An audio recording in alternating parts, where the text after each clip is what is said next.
Dear Grace,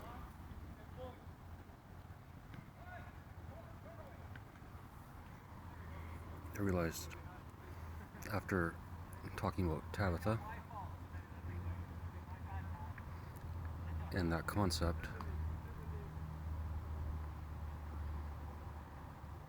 that if I had that, it would have worked out great for these podcast episodes, because then I could possibly determine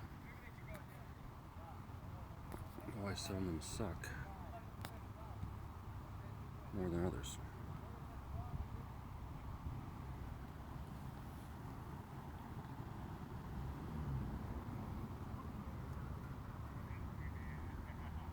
So since that app doesn't exist, I'll just give you a manual description, or I guess an analog. Woke up about 9:30. I desperately wanted to do this podcast right then and there, but then I watched a couple of YouTube videos, the First Amendment auditors,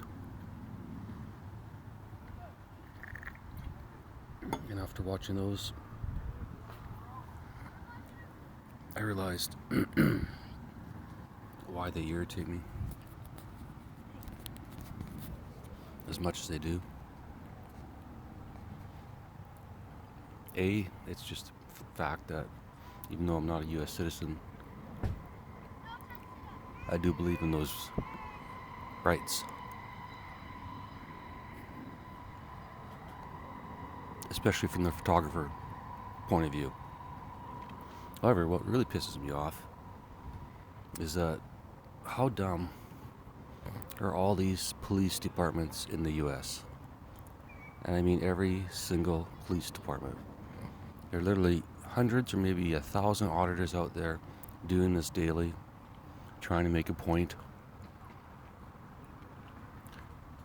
And all these police departments use up so many resources. They call out 8-10 cops for a couple of cameras, put them in handcuffs, take them out of handcuffs. It's just a huge waste of time. And the fact that there's no general approach by most law enforcement in the U.S. is just pathetic. Absolutely fucking pathetic. What the fuck good is a government that can't even recognize a simple issue like this? Every post office worker in the U.S. should understand, because they can watch thousands of videos online of what the people are doing when they come into that post office with a camera.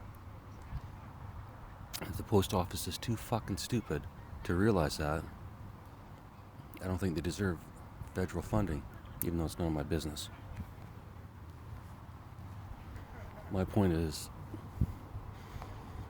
what a unbelievable lack of communication exists.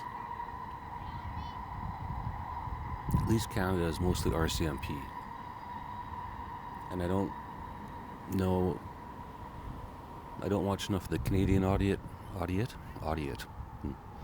Canadian audit videos to know for sure. But I'm pretty sure they could send a memo around. Like, just have a daily fucking briefing and show a couple of these videos. In fact, that's all any of them would have to do.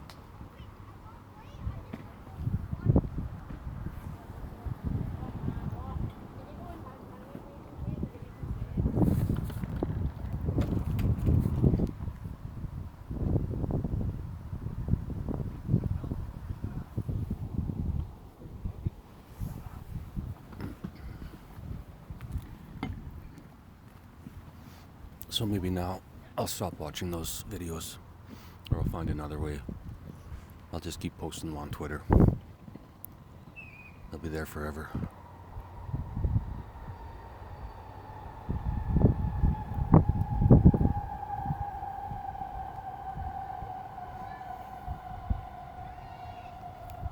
I've also decided that I'm just going to keep thinking everything in regards to this Tabitha app and how that could help.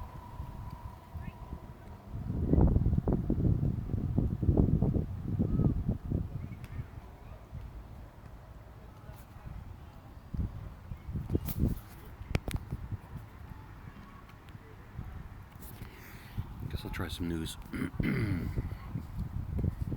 I got my bitch session out of the way. Quantum entanglement unmasked by entanglement witnesses. 3 movies that actually portray mental health realistically. Well, the other day we saw 3 that they didn't think did, so let's see what they think has. 3 movies that actually portray mental health realistically. These 3 movies get the psychologics. Guess I'm not ready to read yet, Grace.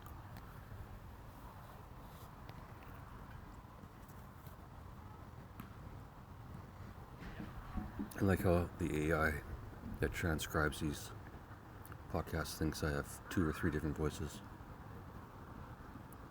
Which I guess I do. Reading voices faster. But technically, same voice, last time I checked. Grace. These 3 movies get the psychologist badge of approval. Have you seen them? Have you ever started watching a film hoping it would capture the reality of mental health struggles, only to feel let down by Hollywood's glossed over portrayals? Far too often, movies sensationalize, trivialize, or outright misrepresent the complex issues of living with psychological issues.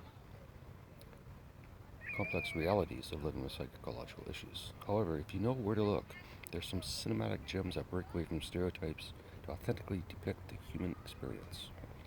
Alright. While we hope for a day when such realistic portrayals become the industry standard, these 3 films offer a glimpse into what it's truly like to live with mental health issues. Beyond their brilliant production and narratives, these movies also showcase something refreshing, the raw, bittersweet, and gut-wrenching reality of everyday problems.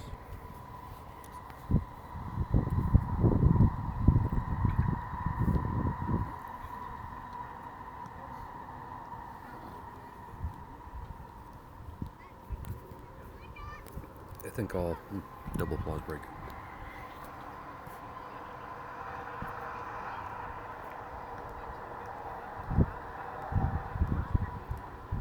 And then there's going to be a noisy parents with their kids break in a second.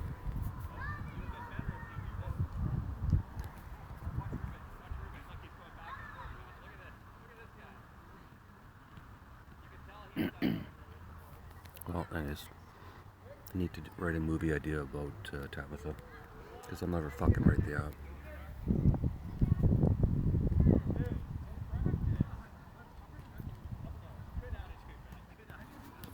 Or it could be a device too. Wouldn't necessarily have to be on the phone, but since everyone already has a phone, it makes sense.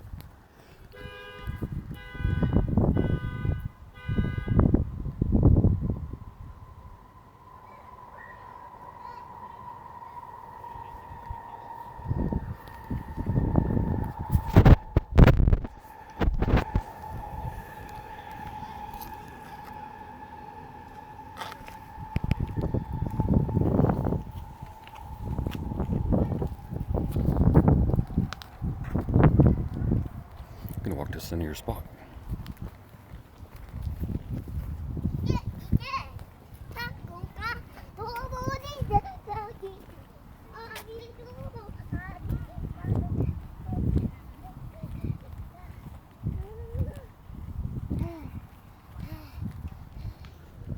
See what I have to put up with at this park, Grace? It's despicable. Kids just running around like that. Having fun on a Sunday.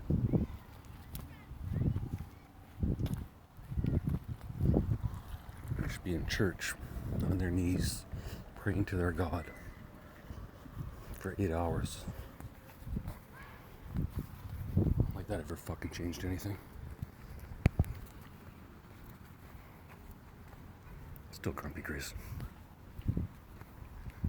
But as Tabitha will tell you, if you could follow her data, I'm now sitting in a warmer spot. See if that makes me more or less conducive to do this. And or if I sound better.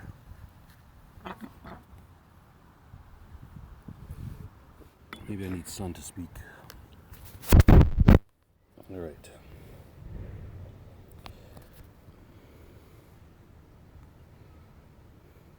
Did I read this? Yes. Right, The Father, 2020. The Father is a poignant drama that delves into the complexities of dementia. Let's try to read 1 second here.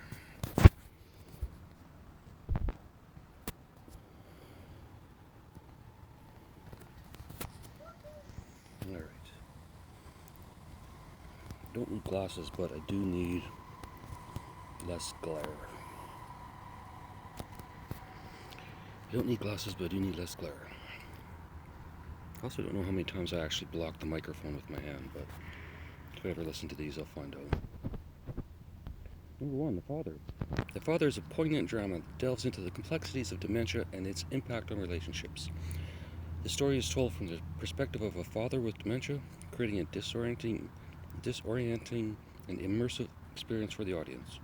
As his memory deteriorates, the film navigates the shifting perceptions of time, place, and people, gloomingly blurring the lines between reality and imagination. I have to think anyone with dementia is having some serious psychosis.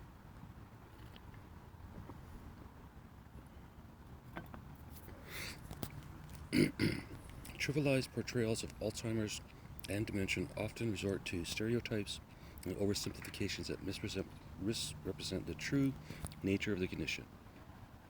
These depictions typically present dementia as a simple case of memory loss or confusion and reduce its complex behavioral patterns to mere forgetfulness. Patients are frequently portrayed as absent-minded elderly individuals who become the subject of lighthearted humor or plot devices. Yeah, I was right about that. God damn it, I hate when this site is right. In contrast, real research, well, questionable research, on dementia and Alzheimer's showcases... There you go, there's a perfect Tabitha example after the applause break.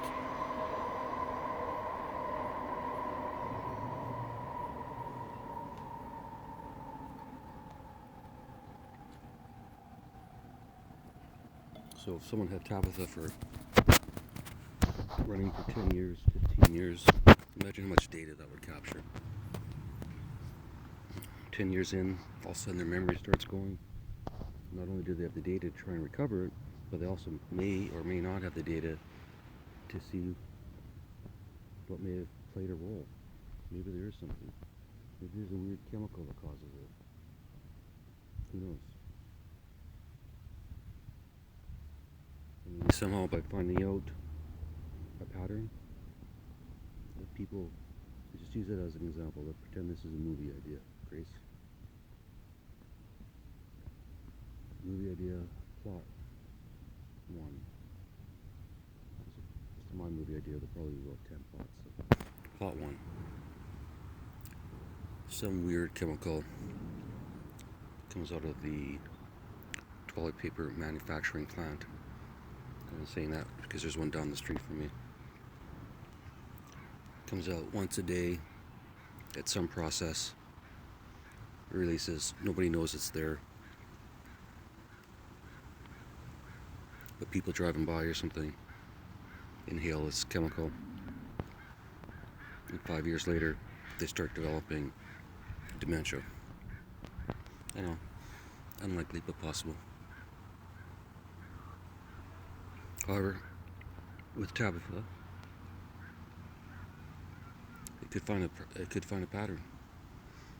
Maybe everyone drove down the same street, lived in the neighborhood, visiting the neighborhood.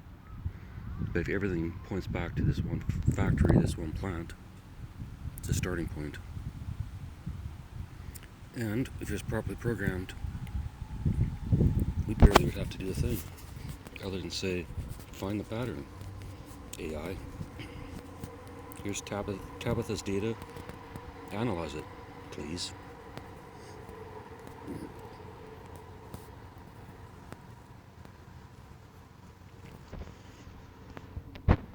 Anyway, movie idea, Tabitha. To be continued.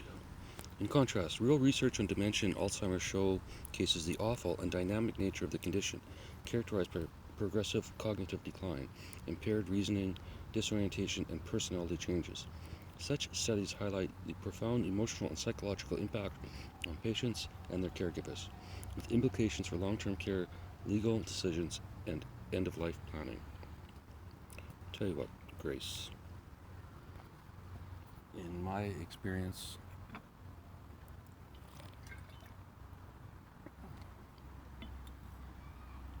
I stayed with someone with dementia for a few months, and I think what it is once that memory goes, there's a certain loss of control of their life.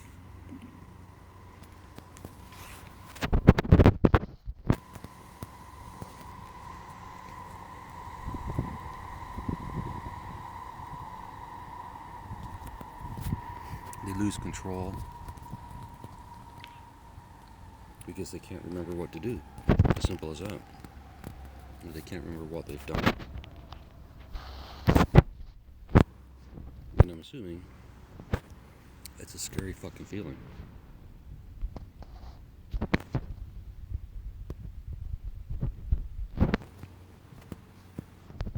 I have the reverse. It's just as fucking scary.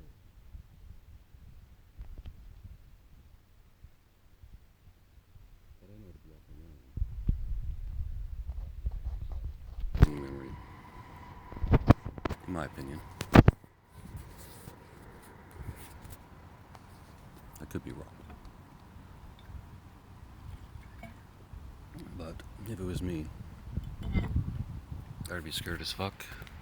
I'd be angry. And if I was older, I wouldn't want, whatchamacallit,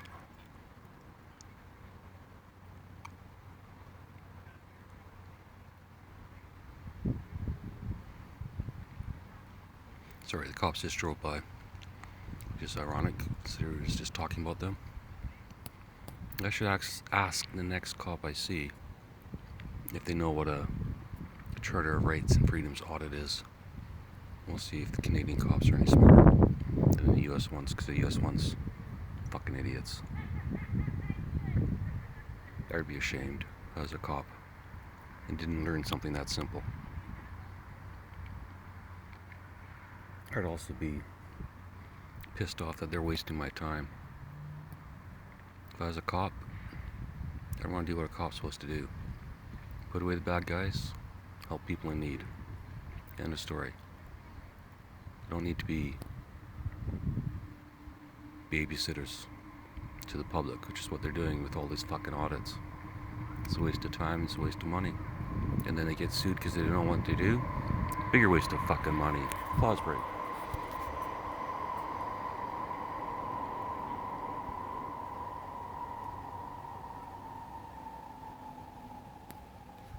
Really need to figure out how often those trains go by. Now, I forgot what I was talking about. Let's just go back to the reading. The Father stands out as a film that accurately portrays the realities of dementia, one of the leading causes of death in the U.S., without reducing it to a single trope. It is lauded for its sensitive and honest portrayal of the impact of dementia on both individuals and their families, offering a gritty and realistic depiction of the condition's challenges. The authenticity is why it's a must-watch. It transcends trivialization to offer a realistic portrayal that educates and evokes empathy.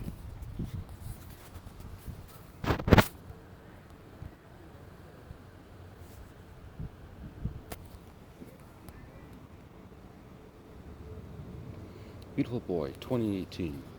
Beautiful Boy is a biological. It's a biological drama, Grace.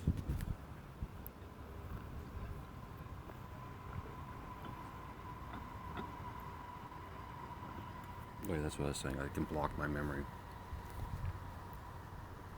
Anytime I start remembering something past 2020, I just block it.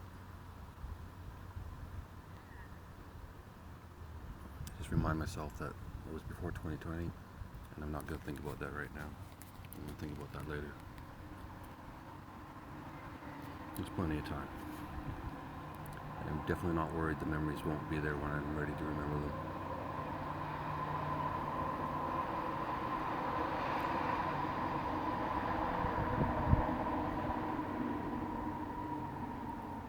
Getting louder and louder. Alright, let's try this again, Grace. Number 2, Beautiful Boy, 2018. Beautiful Boy is a biological drama that portrays the devastating impact of drug addiction on a family.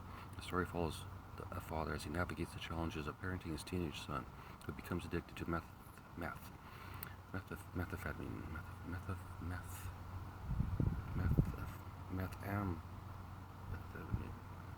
What's wrong with me, Grace? As he cycles through periods of sobriety and relapse, the film illustrates the tension between a father's hope and despair, as well as the profound love and heartbreak that arise from watching a loved one battling addiction.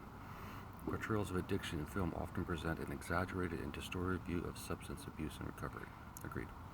Addiction is frequently depicted as extreme and sensational, with dramatic scenes of overdose, criminal activity, and violent behavior. Agreed. Stereotypes. These kinds of films tend to focus on the most extreme aspects of addiction, often ignoring the underlying factors that lead to substance abuse. Recovery is also often depicted as a simple linear process. Recovery is also often depicted as a simple linear process, which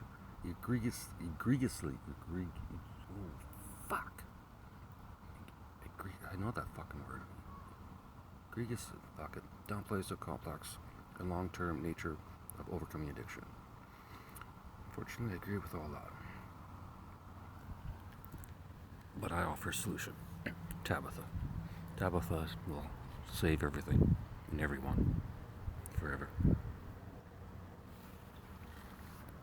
All you do is trust Tabitha and her programming, you'll be fine.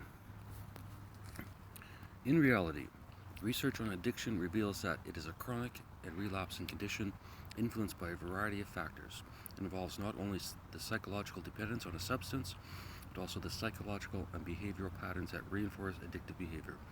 Recovering from addiction is almost always a long journey with setbacks and relapses, and requiring ongoing support, therapy, and commitment.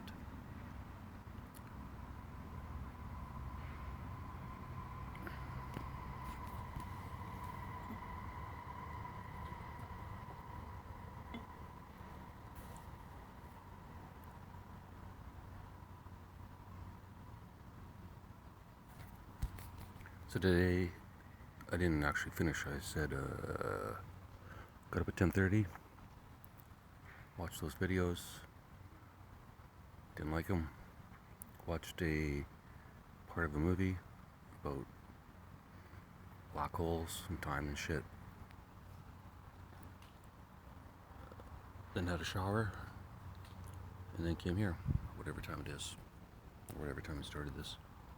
No caffeine, no nicotine, no food, just water.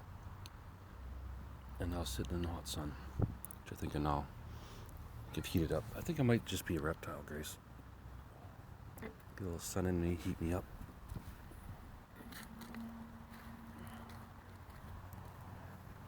Just don't get too much. Too much sun's not a good thing for this body.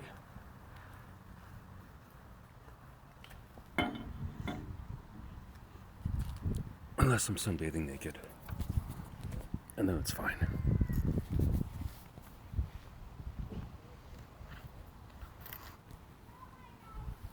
But I'm not going to sunbathe naked in this part, Grace. Alright.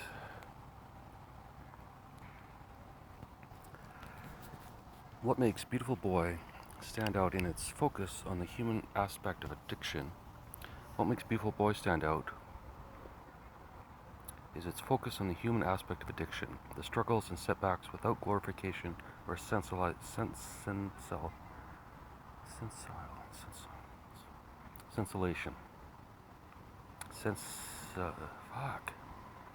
Sensationalism. I think maybe my AI, my head, has a limit for the number of letters in a word that I can read. At least the train isn't pissing me off today. Not that a train can piss me off, but noise can irritate me. But I did bring earplugs today, so Tabitha, if you're listening, remind me to wear earplugs after I change the tone of my voice with the constant trains. See, there's no use for Tabitha. Just be like your partner. It's a realistic and compassionate, I'm going to speak through this. It's a realistic and compassionate depiction of addiction and its impact on family dynamics that resonates with many. Through its unrefined and heartfelt storytelling, it manages to depict what recovery truly looks like, the support systems that are vital for healing, and the enduring bond between father and son. I saw that, but I don't remember it. I saw The Father too, but I don't remember that either. I might rewatch these. Number 3, Manchester by the Sea, 2016. Manchester by the Sea is a compelling drama that explores themes of grief, loss, and family dynamics. The film follows a man grappling with an inexplicable personal tragedy and the burden of unresolved grief. Through an additional unexpected tragedy, responsibly forces him to confront his painful past and the events that led to his self-imposed isolation. Sounds like my story. So if I don't have a painful past, but I do the self-imposed isolation.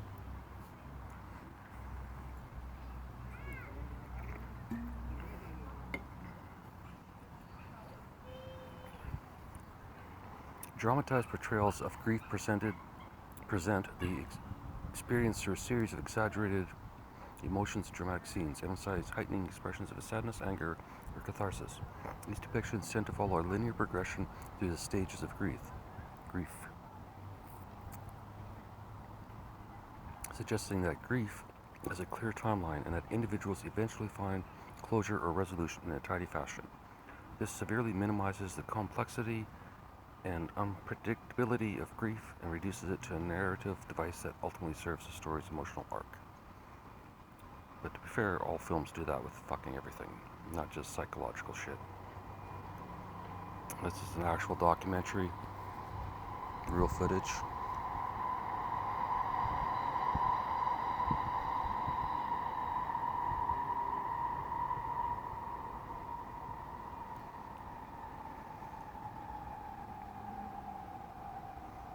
However, research on grief process.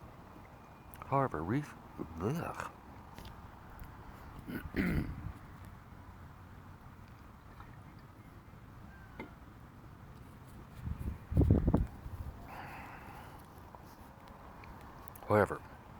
research on grief proves it to be a deeply personal and non-linear experience.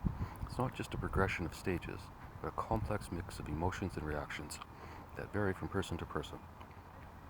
It encompasses ebbs and flows of shock, disbelief, sadness, anger, guilt, longing, and isolation. Many studies indicate that grief can persist for years, with individuals experiencing periods of intense emotion followed by moments of calm, only for the grief to resurface unexpectedly. I'm not sure what they're meaning by grief, to be honest with you, Grace.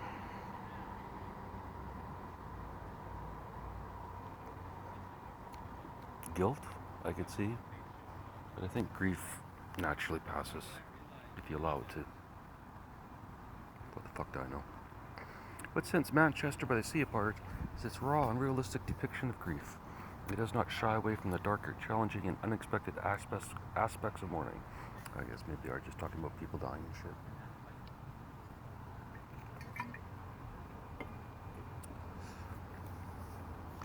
It is acclaimed for its honest depiction of grief and the complex emotions that accompany profound loss. The gut-wrenching performances and delicate storytelling illustrate the diverse impact of trauma, the enduring ties of family, and the journey towards acceptance and forgiveness. I wonder what would happen if we got AI to analyze every single movie out there. Be interesting. Where are we at, Grace? 30 minutes.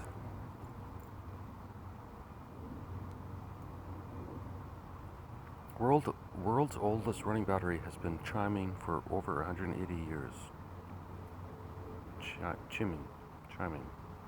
Chime. Aldous Huxley explains how man became the victim of his own technology. Yeah, that's for sure.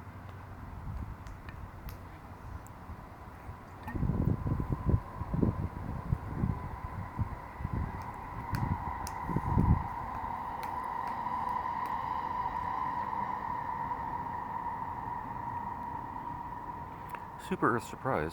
Webb finds atmosphere on rocky exoplanet for the first time. Wow. Because they didn't think they're going to find it? Or they already fucking knew? Very fucking obvious. Carbon dioxide or carbon monoxide.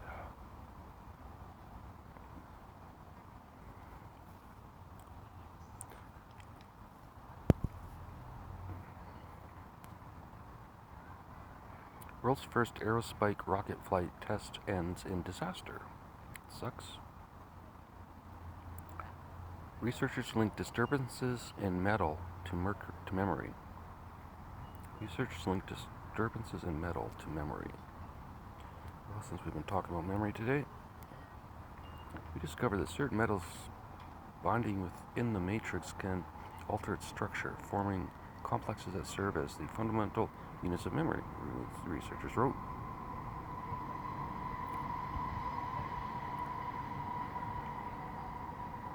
Maybe I have a lot of metal in my head, Grace. The study of human consciousness and the brain has long posed questions and frustrations among nanoscientists or neuroscientists who said that getting a hold of all the factors was insurmountable. Should have just asked for Tabitha. One app, fix everything.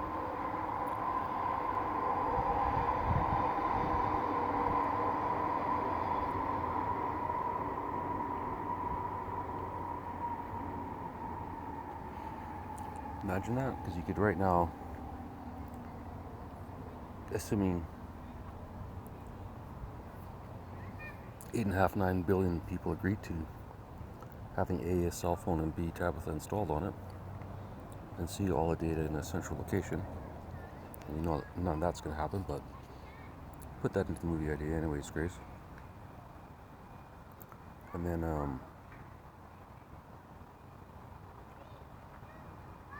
you could literally just say, or search for people that work with metal and see if there's any difference, or around metal, or I don't know, take a lot of iron pills, whatever. It's not my problem, someone else can fix that. Scientists supercharge photosynthesis to develop carbon gobbling super plants. Yeah, no shit. Plant a tree, that's all we need. Don't need any of these fucking carbon capture things. In my opinion. Bending reality. Einstein meets quantum mechanics in Arctic ice. And Anthropic AI launches a prompt engineering tool that generates production-ready prompts in the AI world. In the AI console.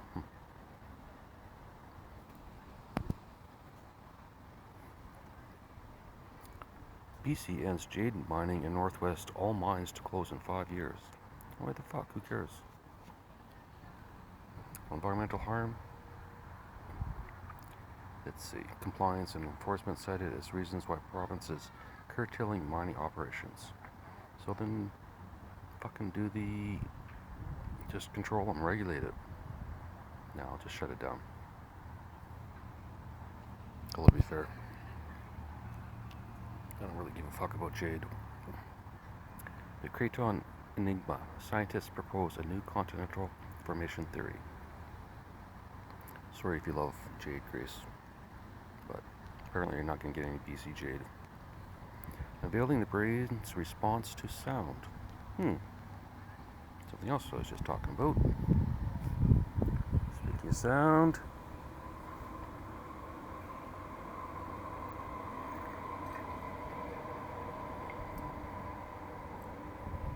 Nice things I get a drink of water.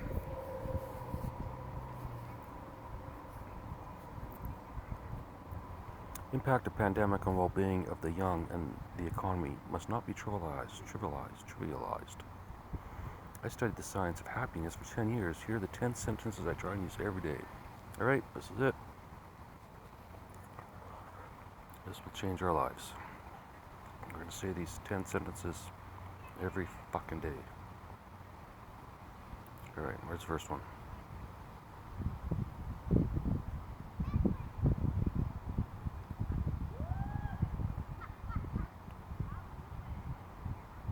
Yeah.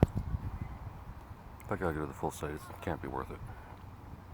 Tesla Watts, building and operating gigafactories is a technological singularity. Yep, it's fucking beautiful. So have that thing popping out cars left and right.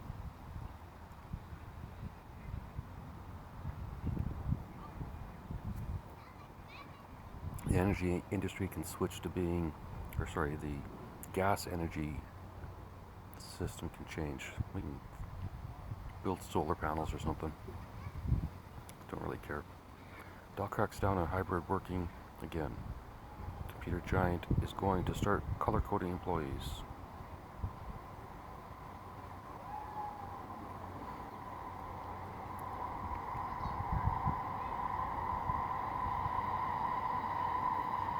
Thousands of Canadians have been forced to evacuate from raging wildfires. Now the smoke is making them sick.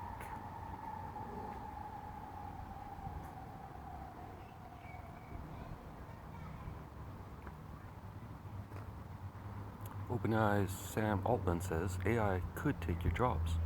I'm most worried about. He doesn't give a shit. That's not his problem.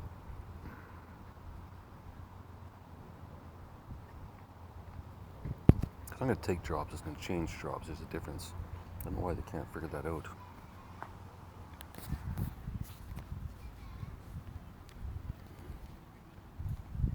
It's just like any technology before us. Either it can help us or it can harm us. It can assist us. Or one person can fuck around with it. There's no difference.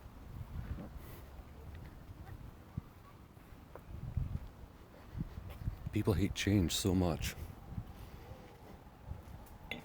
Scared of every little bit. Alright, going back into Sun Grace. Or Tabitha. Who's ever listening.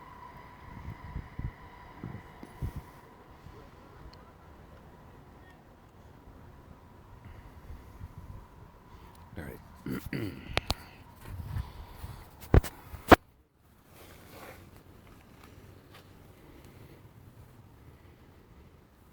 ChemCrow, the next frontier in AI-driven chemical synthesis. Friendly chats mitigate social exclusion effects. Space program captures images of BC's dry riverbeds as drought continues. Is a previously unheard of First Nation just Canada's latest pretendian case? Pretendian case?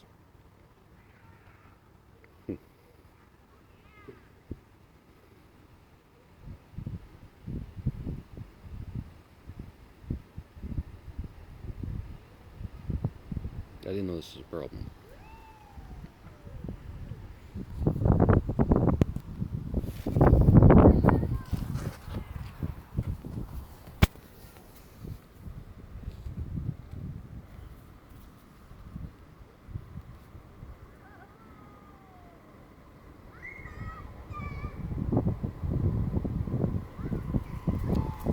BC's premier gold mine goes from relic to riches.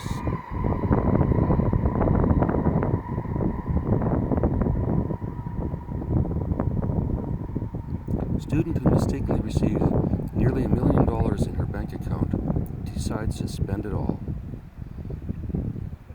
It's not enough to spend and hide, though. Let's spend and get caught. Unless you changed your name right away, maybe. I'll think about that one. Steve Jobs, Einstein, and Zuckerberg. Science explains why great minds choose the same outfit. Well, I wear black t-shirts because I'm fat. Not much of an explanation. Where's Tabitha? I could have told you that. I could tell you what I wore every day.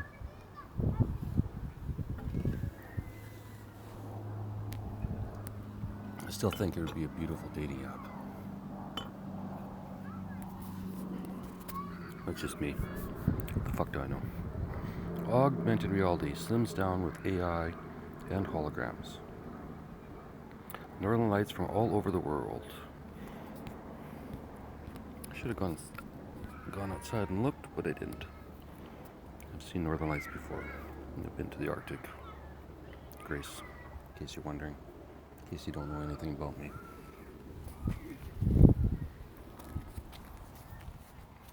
Maybe I'll just get ChatGPT to make all of these podcasts into one big, long online dating profile.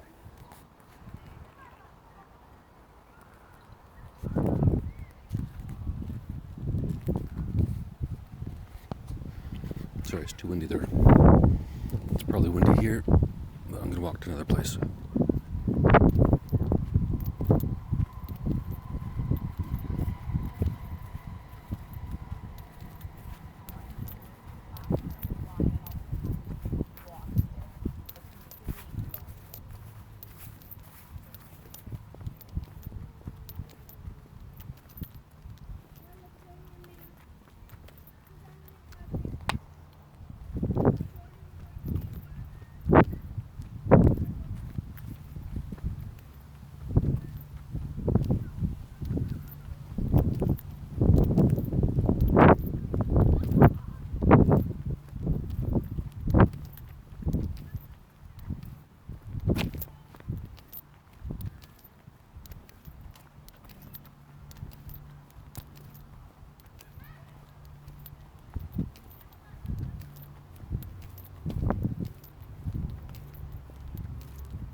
I fucked that one up. I should have refilled my water, but oh well.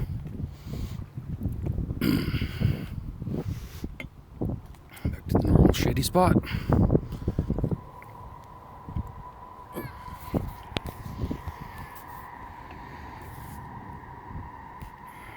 Alright. Let's see what we got now.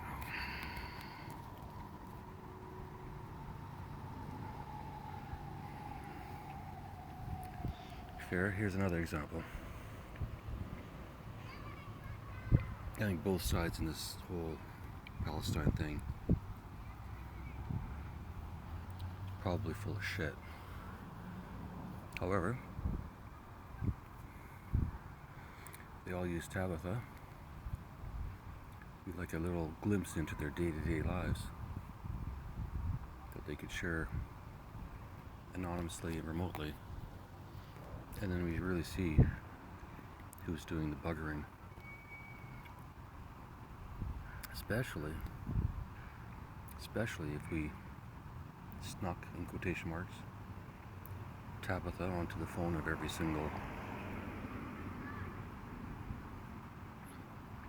public official, elected or otherwise.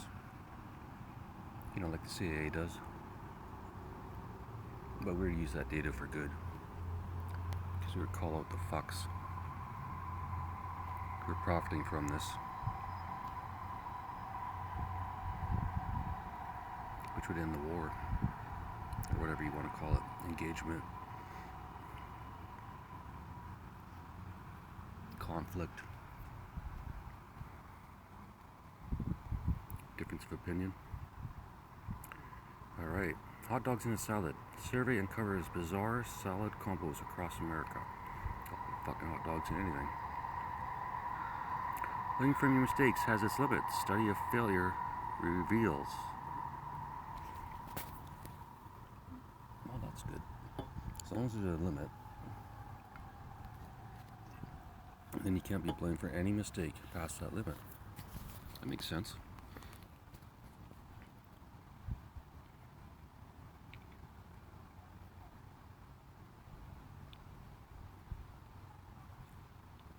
Okay, well, if you're talking about heart surgery, it's a little bit different. Maybe put that in the fucking title. Make me look bad. Deceitful tactics by artificial intelligence expose. Meta's AI is a master deception. Amazon eye implant, the size of a brain cell, may cure blindness. Oh, on Amazon. Amazing. Amazing eye implant, the size of a brain cell, may cure blindness. That would be good. Unethical dead bots could exploit grieving families with ads using their loved one's face. Yeah, wow.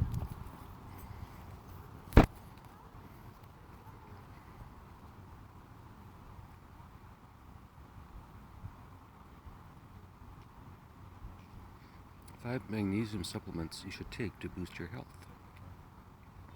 Revolutionary headband harnesses magnetic fields to treat depression without drugs. Add that to the Tabitha facility.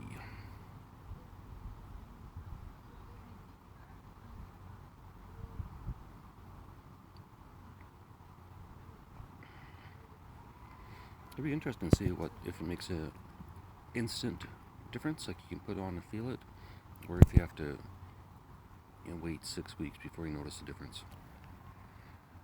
I think that's a problem. People want a solution now, not 6 weeks from now. Blah blah, solar lights.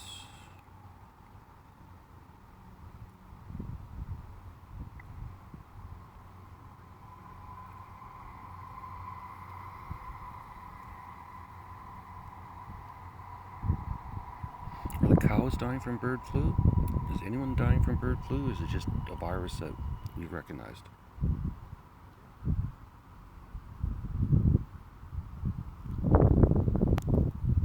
How is it spread?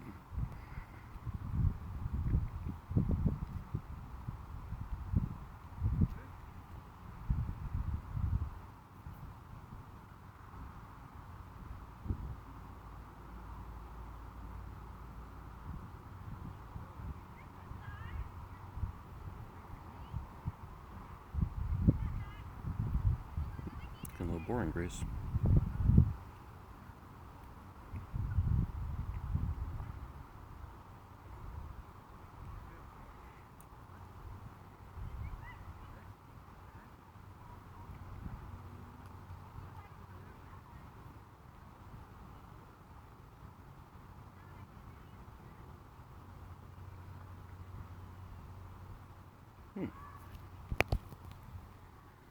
Well, let's see, what else could Tabitha do in 12 minutes?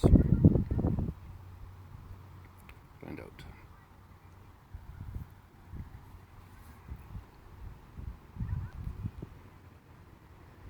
Let's go. Health. Patient who had first ever pig kidney transplant dies 2 months after procedure. Oh, that sucks. Pig too. Actually, 2 people died in that one. If you consider a pig a person. Lack of bird flu testing may be hiding true spread of virus on U.S. farms. I don't care until you tell me what the fuck it means to me. Time for change. Breast screening programs must start at age 40. Must. I think it's a choice. Maybe I'm wrong.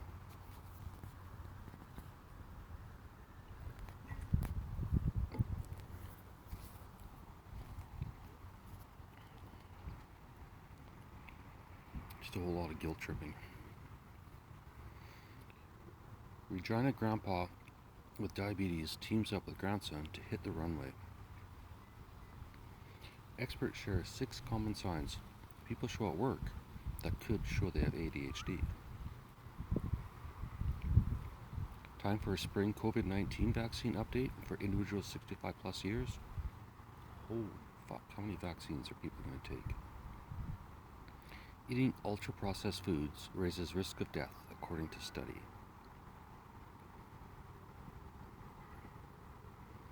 See, there you go. All that could be in Tabitha.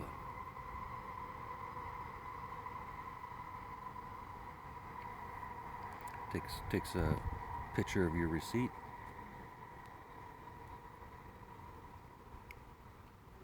Takes a picture of you eating the chips. or multiple bags of chips, listens to you lie to your doctor saying, no, I don't eat any junk food, I eat a perfect diet, or your blood sugar is through the fucking roof. Tabitha hears all, if you allow her to. Chronic fatigue syndrome. Protesters call for specialist ME services.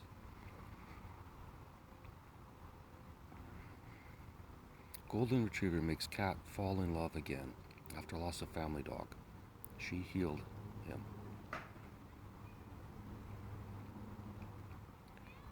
Bird flu vaccine candidates already exist, but if H5N1 sparks a pandemic, making enough doses won't be easy. Well, if it was going to spark a fucking pandemic, it would have already. Any fucking goddamn flu or anything like this going to fucking take us out would take us out in a fucking second. Any true airborne virus, and we wouldn't have a fucking chance. Especially since we're really the only species on Earth that is affected by all of these different viruses and all of these different sicknesses and issues and everything else.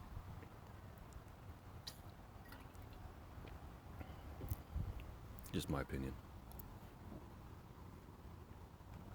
Seems like an awful waste of time and money, though.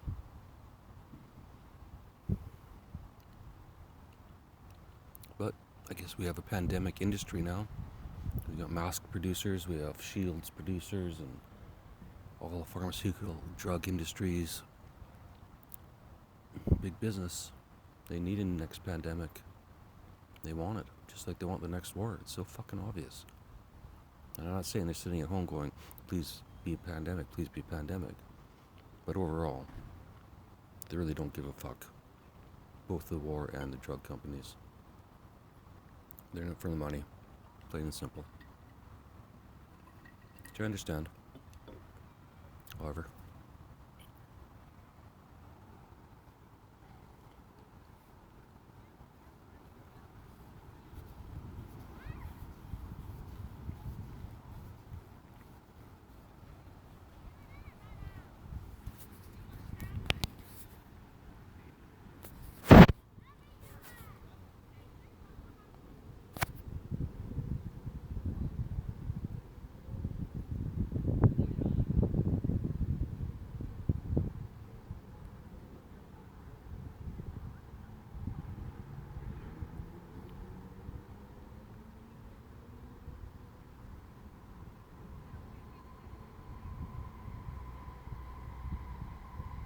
I'm not sure if I read that or watched a video on it, Grace.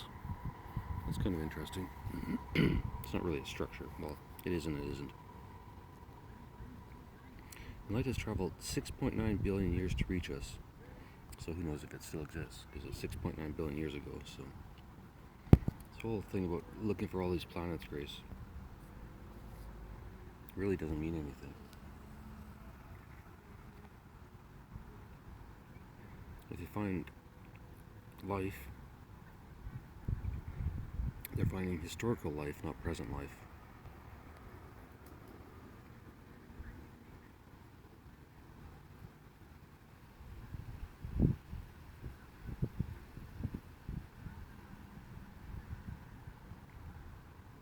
A once-in-a-lifetime celestial explosion may be near, and Canadians can see it. I'm waiting. Scientists unable to reach bottom of the mysterious underwater sinkhole in Mexico. That's where the aliens go, Grace.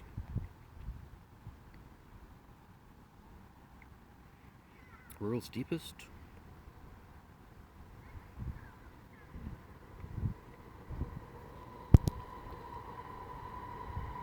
It doesn't seem very deep. Helium-3, mining the fuel of the future on the moon.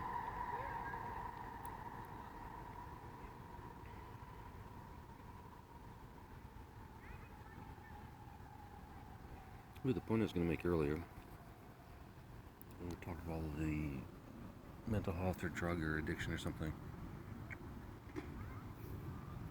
is how much creativity has been lost because of the stigma. And because we're doing the science stuff, we'll use Carl Sagan as the example. He smoked weed, but he had to hide it. He couldn't tell anyone. That's so fucking ridiculous.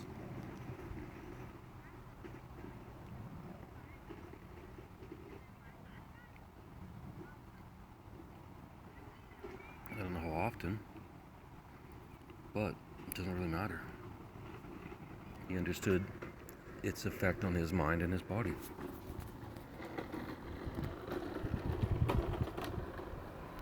As soon as you understand the effect of something,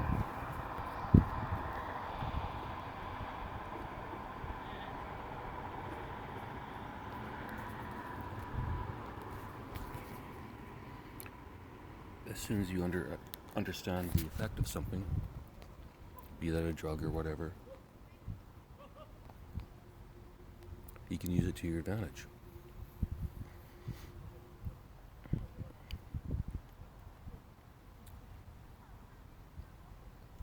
Today, energy-wise, I feel fine. I don't feel like I want or need a coffee or any more energy than I currently have.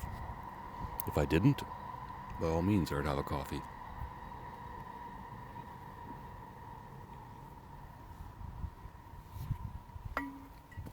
I feel focused enough today that I don't need nicotine.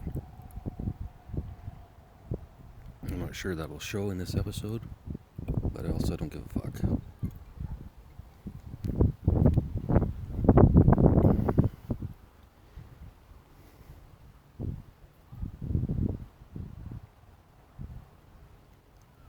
It's all about understanding who you really are when you wake up in the morning. Because I think when you wake up, that's the true you, Grace.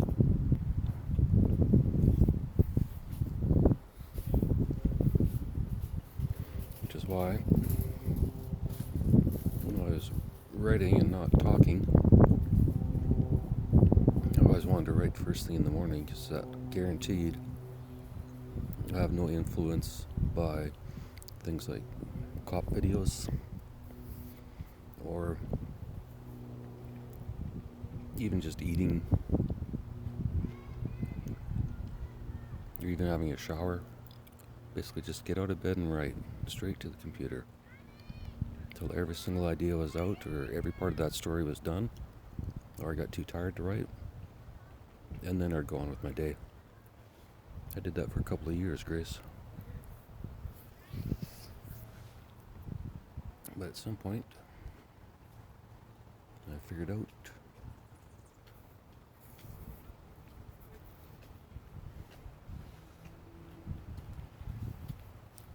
that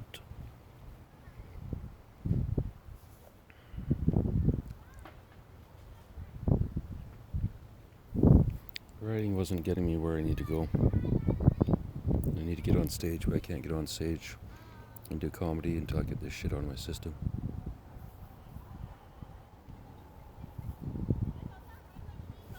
Or until someone builds an AI that'll write a perfect app for me. And then I'll write Tabitha.